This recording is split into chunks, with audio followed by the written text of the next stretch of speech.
Are you in need of a suitable computer for trading, but have no idea what PC parts or what would be a reasonable budget? Well, fear not. I've spent hundreds of hours watching Linus Tech Tips and building PCs since I was 11 years old.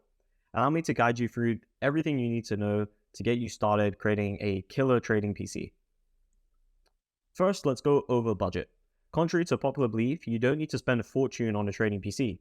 In fact, a PC costing about $1,200 can easily handle charts and multiple indicators, maybe even having Chrome like TradingView up or things like that, or potentially even recording your screen as well.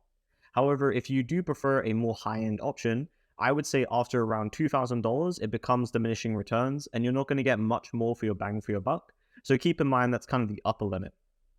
Keep in mind that if you do go for a pre-built PC, expect a 10 to 20% increase in price due to the convenience factor and not building it yourself.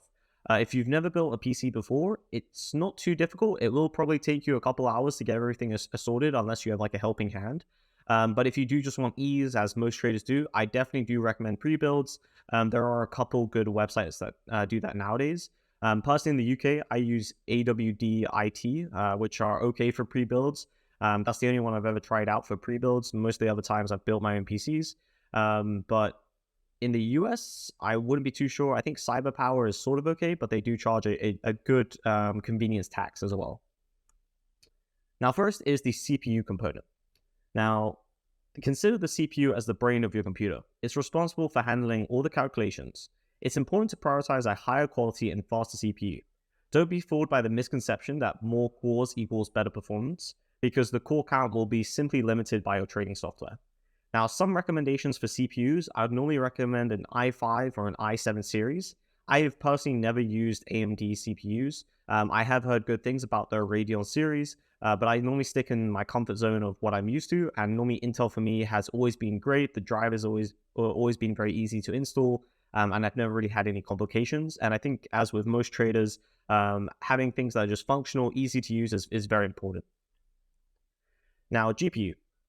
Now, this stands for Graphics Processing Unit. For trading purposes, having a dedicated graphics card is not really actually crucial unless you plan to use multiple high-resolution monitors. If that is the case, I recommend the following options based on your budget. The 1060 for a very budget option, or a 3060 for a mid-range choice. This is personally the one I have, or an RTX 3080 for a high-end selection. However, in reality, a 1060 should be way more than sufficient. And the only reason really to go onto higher graphics cards is just so you can have more monitors. So normally a 3060, I've been able to run a 42-inch monitor with I think a 39-inch or 42-inch, and then a 32-inch monitor as well. So quite a lot of monitor space. And if you've seen that desk setup on my Twitter, you can go check it out, see how it looks. And a 3060 has been easily able to run everything, and I can even play some games if I really want to. If you're going even bigger than that, like maybe 6 monitors, you probably will need to go into the 3080 range to have that many display ports and kind of HDMI cables. Next is RAM. Now, RAM is a lot cheaper than it used to be, and sufficient RAM is really crucial for running multiple trading softwares, charts, and other related tasks. As for a minimum recommendation, I would recommend 8 gigabytes of RAM. To be honest, this is almost not enough nowadays for a lot of applications, but 8 gigs should be able to get you by. I would recommend 16 gigs for mid-range, and if you're looking for more high-end, I'd say 32. If you don't have a really limited budget, I would just already go 32. It's only, I think, about like £100, so that's probably like $120, $130. So to be honest, it's very cheap, and it just allows you to have a lot more going on all at once. What a RAM really does is it's kind of your caching unit, so it's just catching all your related applications that are open recently so that you can open them up again very quickly, and it stores some other kind of information as well. So having a lot of RAM when you have so many charts open can be really useful for speed and just efficiency. Next is storage. When it comes to trading, speed is in the essence. So traditional hard drives are not the best choice due to the slower performance. Instead, go for a solid state drive, so that's an SSD, or an M.2 PCIe NVMe SSD for faster read and write speeds. The size of the storage depends on the number of files you anticipate having, but as a minimum recommendation, I suggest about a 1 terabyte.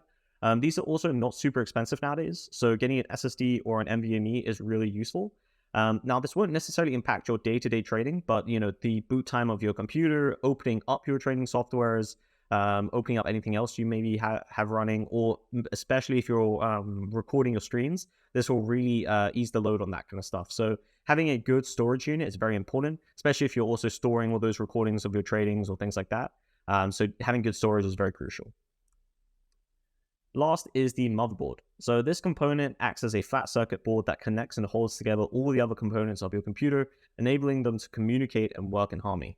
It's crucial to ensure that all your components are compatible with each other. So to simplify this process, you can use something called PC Part Picker. You can go online. I think they have options for most countries. So there's a UK option, there's a US option, and you'll be able to see all the components that actually fit and the amounts of power you need. And those will be the last kind of components, which would be your power supply, your case, your CPU fan, if you're going to get some extra cooling, or if you're going to go liquid cool it. For a general recommendation there, I've always stuck with fan cooling simply because it is way easier to install and there's way less hassle. Yes, you do need to clean the fans every once in a while, but there is no potential leakage issue or something like that if you really mess up. So I've always stuck with fans, and most of the time they've been very good. If you're looking for good fans, Nocta, how would you say their name? I think it's Nocta or something like that. They're about brown fans, and you can find them online for quite cheap. They're very good, very powerful, and I've always had a very good experience with them. Now, this is also a small little video of a computer I put all together. You can see here a lot of the components are quite basic, and we came to a total of $809 in total, which is extremely cheap. And to be honest, it's a very good bang for your buck. If we just go back, we can see that it's an i5 computer. We have a bit of a beefier CPU cooler. This is just a micro ATX board, so it's a bit of a smaller motherboard. You could go for a big one if you'd want. Then we got 16 gigs of RAM. We've got an NVMe solid state drive, 1 terabyte for $35, which is insane. And then a 3060 for about $280 so that we can run a couple of monitors. The case and that kind of stuff doesn't really matter. That would just be whatever your preference is. And then we've got a 600 watt power supply. And I think for this particular system, it was about a 400 wattage. I would normally recommend having about a 200 leeway for wattage most of the time. You can go smaller than that. Personally, I have sometimes found an issue with sudden not blackouts, just sudden crashes. If for any reason one of those components goes over that limit, then obviously your computer will automatically close down if it goes over that amount of wattage. So normally having a bit of leeway there is quite important to kind of, not have you have a random blackout in the middle of trading. Next, if you're interested in how to backtest Bootcamp and you are maybe stuck manually tracking data, maybe you're stuck where you don't actually know how to backtest trading strategies, I'd really recommend the How to Backtest Bootcamp that I've been running for July 1st. Check it out in the description below. Thank you for watching, and if you enjoyed, please like and share it with anyone else who might be interested.